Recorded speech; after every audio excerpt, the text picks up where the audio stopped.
খুবই স্পর্শকাতর প্রশ্ন ইলিয়াস। নিজের বাদ্য নিজে বাজানো অনেক সময় ঠিক হয় না, কিন্তু তুমি যখন প্রশ্ন প্রথম কথাটা হচ্ছে যে 15ই আগস্ট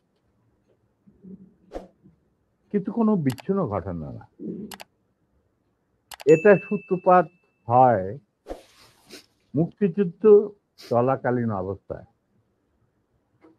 আমরা বুঝতে পেরেছিলাম যে বাংলাদেশের মুক্তিযুদ্ধটা অ্যাকচুয়ালি কাদের ইন্টারেস্টে হচ্ছে।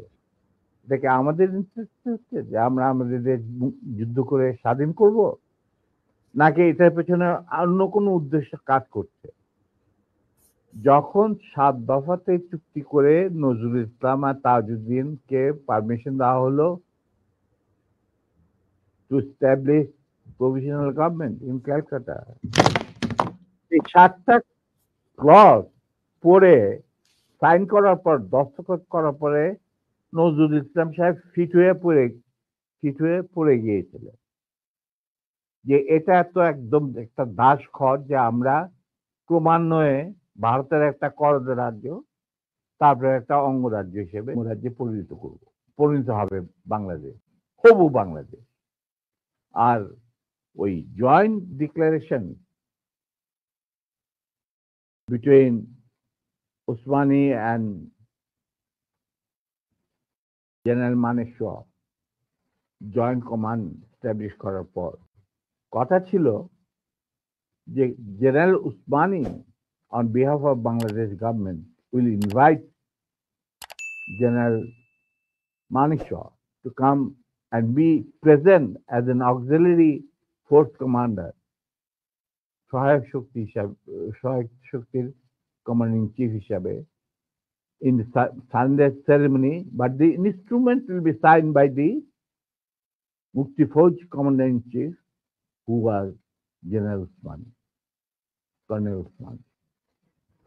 কিন্তু সেটা হতে দেওয়া হলো না।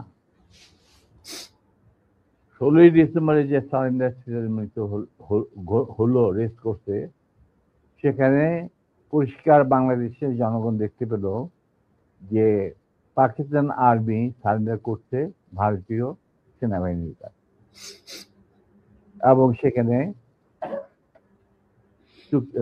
সাইন করছেন আরোরা ভারতীয় বাহিনীর পক্ষে, আর ওদিকে নিয়াজি পাকিস্তানি আর্মির পক্ষে। সেখানে মুক্তিযোদ্ধারা কোথায়? আমরা পড়ে থাকলাম ঝাড়ুদার হিসেবে ইন্ডিয়ান আর্মির রাস্তা পরিষ্কার করে দেওয়ার কাজে, বনে বাজারে।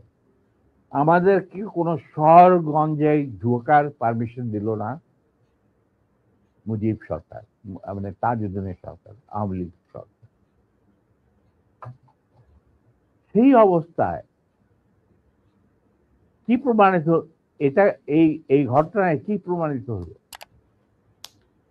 ইন্ডিয়া প্রমাণ করলো সারা বিশ্বে যে বাংলাদেশের জনগণ নিজেরা যুদ্ধ করে দেশ স্বাধীন করেনি।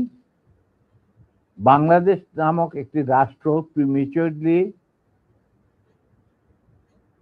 জন্ম দেওয়া হয়েছে as an outcome of Indo-Pakistan war, যেখানে ইন্ডিয়া জিতেছে। এইটা হলো ইতিহাসের শুরু। তারপর মুজিবকে যখন ছাড়া হলো, সে তো কিছুই জানতো না যে দেশ স্বাধীন হয়েছে, কোন মুক্তি ফৌজ বলে কিছু ছিল, হাজার হাজার লোক দেশচ্যুত হয়েছে, প্রাণ হারিয়েছে, কি জানতো। তাকে যখন ছেড়ে দেওয়া হলো, তখন ইন্দিরা গান্ধী তাকে পাকিস্তানে ফোন করে বলল যে, ফোন করলো মুজিব, ফোন করে বলল যে আমি দেশে ফিরে যাচ্ছি। তখন ইন্দিরা গান্ধী যাওয়ার আগে আপনার সাথে দেখা করে আমি আপনাকে কৃতজ্ঞতা জানতে চাই। তো তখন ইন্দিরা গান্ধী বলল, কৃতজ্ঞতা জানাবেন, আপনি ফোন না করলে আমি আপনাকে ফোন করতাম, আপনাকে ঢাকায় সরাসরি আপনি যাবেন না, আপনি নয়াদিল্লি হয়ে যেতে হবে। মুজিব সেটাই করলেন, তিনি চলে গেলেন নয়াদিল্লি, লন্ডন হয়ে।